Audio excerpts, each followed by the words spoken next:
Back to the channel. आज है 17 दिसंबर 2020 और दिन है थर्सडे मतलब बृहस्पतिवार का। तो फ्रेंड्स एक नए वीडियो में आपका स्वागत है। और जैसे कि आपको पता ही है, हम पिछले कुछ टाइम से डिस्कशन कर रहे हैं इन्वेस्टमेंट्स के ऊपर, रियल स्टेट के ऊपर। और अभी जो पिछले 2 दिन से मैं वीडियो बना रहा हूँ वो है कॉमर्शियल इन्वेस्टमेंट्स के ऊपर।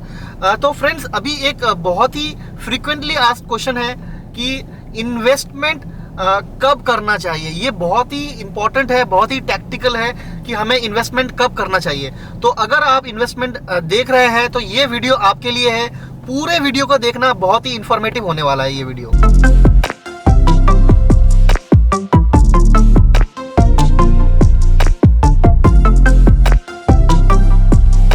तो फ्रेंड्स एक इन्वेस्टमेंट हो, चाहे वो किसी भी तरीके की इन्वेस्टमेंट हो, रियल एस्टेट इन्वेस्टमेंट हो या फिर स्टॉक्स में इन्वेस्टमेंट हो, किसी भी तरीके की इन्वेस्टमेंट में सबसे टैक्टिकल होता है right time to enter and right time to exit. मैंने काफ़ी लोगों से सुना है, क्योंकि मैं रियल एस्टेट बैकग्राउंड से हूँ, तो मैंने काफ़ी लोगों से सुना है कि रियल एस्टेट में इन्वेस्टमेंट बहुत ही ज़्यादा रिस्की रहता है और बहुत कम लोग कमा पाते हैं। अब ये जो कम लोग जो कमा पाते हैं, ये कैसे कमा पाते हैं? How do they earn return? Only because they entered at a right time और एग्जिट उन्होंने राइट टाइम पे लिया। तो राइट टाइम पे एंट्री और राइट टाइम पे एग्जिट किसी भी इन्वेस्टमेंट के लिए बहुत ज़्यादा इंपॉर्टेंट है, सिर्फ रियल एस्टेट के लिए नहीं। मैंने अक्सर लोगों को कहते हुए सुना है कि real estate is not safe now, लेकिन ऐसा बिल्कुल भी नहीं है। अगर आप एक राइट इन्वेस्टमेंट, एक राइट प्रॉपर्टी ढूंढे जिसमें राइट टाइम हो एंटर करने का और उससे निकल जाए एट ए राइट टाइम, तो वो ज़रूर आपको कमा कर देगा, और वो इतना कमा कर देगा जो आपको स्टॉक्स से भी नहीं मिल सकता।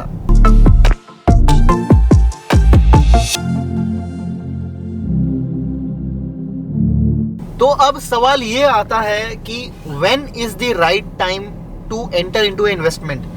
वो वक्त सही कौन सा है जब हमें इन्वेस्ट करना चाहिए? तो फ्रेंड्स मेरे हिसाब से इन्वेस्टमेंट आपको करने के 3-4 सिग्नल्स होते हैं जो आपको फॉलो करने चाहिए। नंबर 1, किसी भी रियल एस्टेट इन्वेस्टमेंट, खास करके किसी भी रियल एस्टेट इन्वेस्टमेंट में आप तब एंटर कीजिए जब वहाँ पे कोई एंटर नहीं कर रहा हो।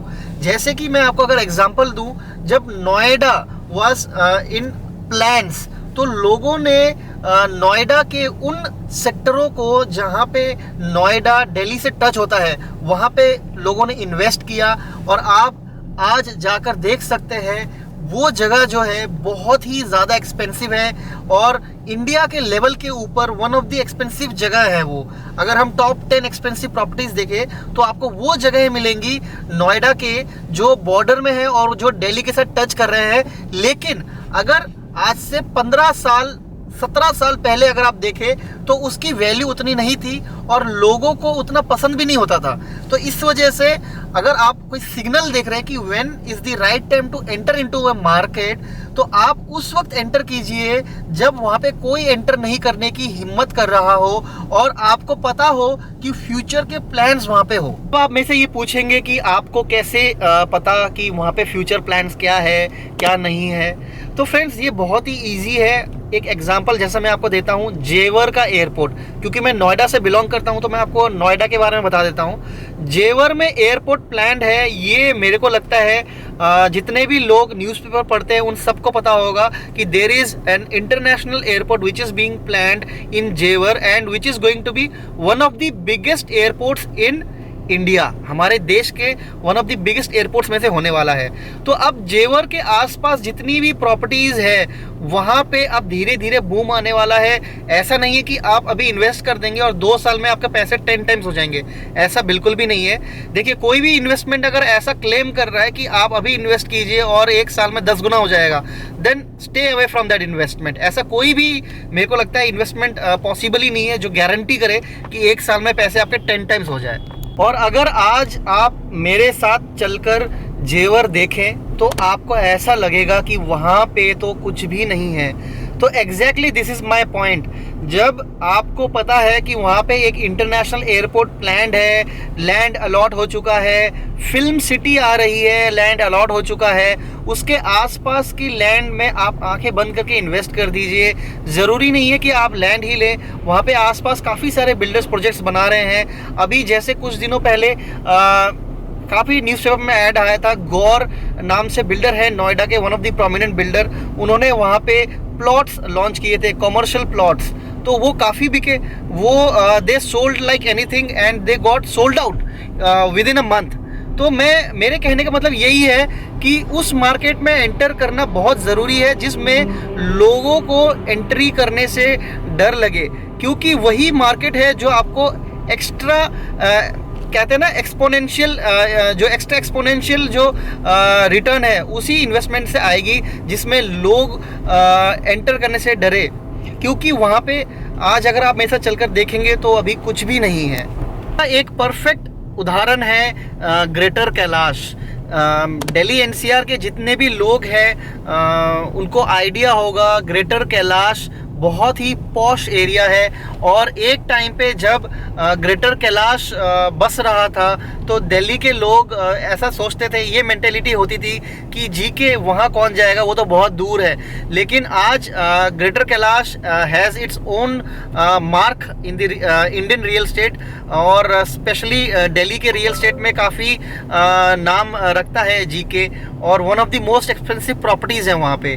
तो इसी तरह से यमुना एक्सप्रेसवे भी आज उस स्टैंडर्ड्स पे है जो आने वाले 10, 12, लेट सपोज 15 साल में बहुत ही ज़्यादा एक ग्रोथ देने का प्रॉमिस रखता है। अब फ्रेंड्स ऐसा है कि मैं सिर्फ यमुना एक्सप्रेसवे की तारीफ नहीं करना चाहूँगा, मैं ये कहना चाहता हूँ कि आपके आसपास भी अगर कोई एक ऐसा एरिया है जो आपको पता है कि यहाँ पे डेवलपमेंट आने वाली है due to some railway station या फिर नेशनल हाईवे, तो आप ऐसी जगह पे इन्वेस्ट कीजिए। और आपको अगर खास करके ये दिखे कि यहाँ पे लोग उतना इन्वेस्ट नहीं कर रहे हैं, तो मेरे हिसाब से स्पेशली आपको उन एरियाज़ को टारगेट करना चाहिए, क्योंकि आपको उन एरियाज़ में एक बहुत ही बढ़िया बाइंग मिल सकता है।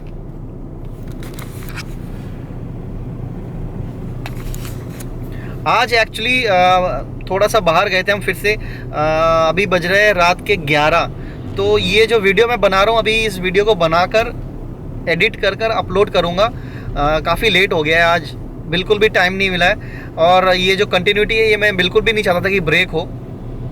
तो बहुत ही इस टॉपिक का जो आइडिया है मेरे दिमाग में तब आया, एक्चुअली काफ़ी लोग मेरे से पूछते हैं कि इन्वेस्टमेंट का राइट टाइम क्या होता है, तो मैंने सोचा इसको भी आज हम डिस्कस कर लें।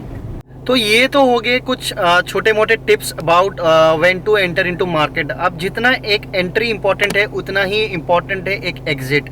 तो अब हम कैसे टारगेट करें कि हमें एग्ज़िट कब करना चाहिए, इसके बहुत ही इजी फंडामेंटल्स हैं। जैसे उस वक्त एंट्री करना अच्छा रहता है जब कोई एंटर ना कर रहा हो, उसी तरह से एग्ज़िट हमें तब करना चाहिए जब आपको ऐसा दिखे कि लोग अब इस मार्केट में धीरे धीरे एंटर कर रहे हैं और एग्ज़िट उस वक्त कोई ना कर रहा हो। तो देखिए ये काफ़ी टैक्टिकल है, हमें एक ऐसे मार्केट में एंटर करना है जहाँ पे कम से कम लोग एंटर कर रहे हो, और हमें तब एग्ज़िट करना है जब वहाँ पे लोग अभी भी एंटर कर रहे हो और एग्ज़िट कोई नहीं कर रहा। तो ये बड़ा ही टैक्टिकल है। इसके लिए आपको चाहिए होंगे एक ऐसे शख्स जिसका ब्रेड एंड बटर, जैसा मैं हमेशा कहता हूँ, रियल स्टेट हो, और जिसका काम ही रियल स्टेट हो, तभी वो आपको गाइड कर पाएगा। देखिए आज हम गूगल करते ही हमारे पास सब कुछ आ जाता है, तो इसका मतलब ये नहीं है कि हम उस चीज़ के एक्सपर्ट्स हो गए। जैसे मैं आपको अगर मेरा पर्सनल एग्जांपल दूं, अगर हमारी कभी तबीयत ख़राब होती है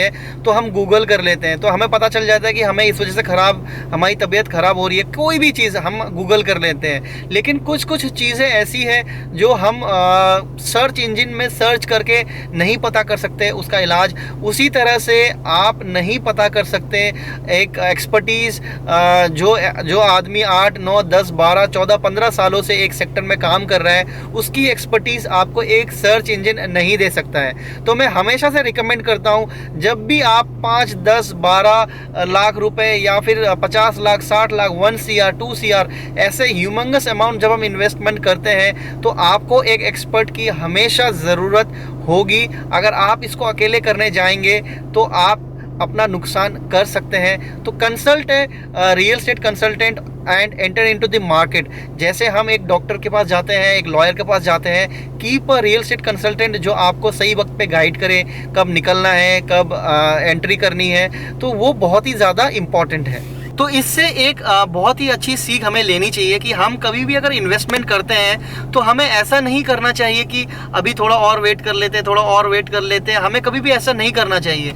आपने अपने लिए एक टारगेट रखा हुआ है, वो टारगेट जैसे ही मीट होता है हमें तुरंत उसमें से एग्जिट कर लेना चाहिए और फिर दोबारा से एक ऐसी ही इन्वेस्टमेंट की तलाश करनी चाहिए जहाँ पे कोई एंट्री ना कर रहा हो। जैसे मैं आपको अगर नोएडा का ही एग्जांपल दूं तो जब मयूर विहार वाला इलाका बस रहा था तब लोग दिल्ली से मयूर विहार नहीं आते थे। जब मयूर विहार के इलाके से लोग 15, 16, 14 वाले सेक्टर में आने लगे तब इन सेक्टर्स में कोई नहीं आते थे। आज 14, 15, 16 इन सेक्टर्स के रेट्स आसमान छू रहे हैं। और अब उसके बाद उस वक्त सेक्टर 93 लोगों को बहुत दूर लगता था, लोग 93 नहीं आते थे। सेक्टर 93 में ATS विलेज है जो कि एक लैंडमार्क है। नोएडा में किसी को भी कह लीजिए ATS विलेज सब जानते हैं और ATS विलेज लोगों को बहुत ज़्यादा दूर लगता था। आज से 10-12 साल पहले आज से लोगों को ATS विलेज बहुत दूर लगता था, लेकिन आज ATS विलेज जो है वो centre of the point, centre of the city है। उसी तरह से सेक्टर 137 जो है वो 5 साल पहले मतलब 2020 में आप मेरा ये वीडियो देख रहे हैं अगर, तो 2015 में सेक्टर 137 लोगों को बहुत दूर लगता था, लेकिन 137 जो है वो आज लोगों को पास लगता है। It has become the centre of the city. तो इसी तरह से सेक्टर 150 आया। सेक्टर 150 जो है वो लास्ट सेक्टर है, मतलब एकदम लास्ट एंड जहाँ से ग्रेटर नोएडा शुरू हो जाए। अब लोगों को वो सेक्टर 150 का भी एक्सेप्टेंस आने लगा है धीरे धीरे।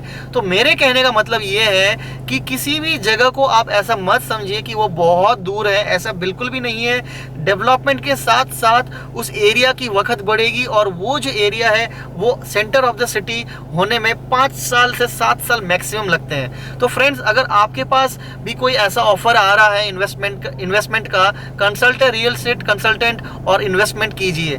तो आज के इस वीडियो को यहीं पे फिनिश करते हैं। मैं मिलता हूं आपसे कल एक नए वीडियो में एक नए टॉपिक के साथ। तब तक अपना ख्याल रखिए, टेक केयर। और अगर ये वीडियो यहाँ तक देखा है तो सब्सक्राइब कीजिए। आपके सब्सक्रिप्शन से मुझे बहुत ज़्यादा मोटिवेशन मिलता है। Take care.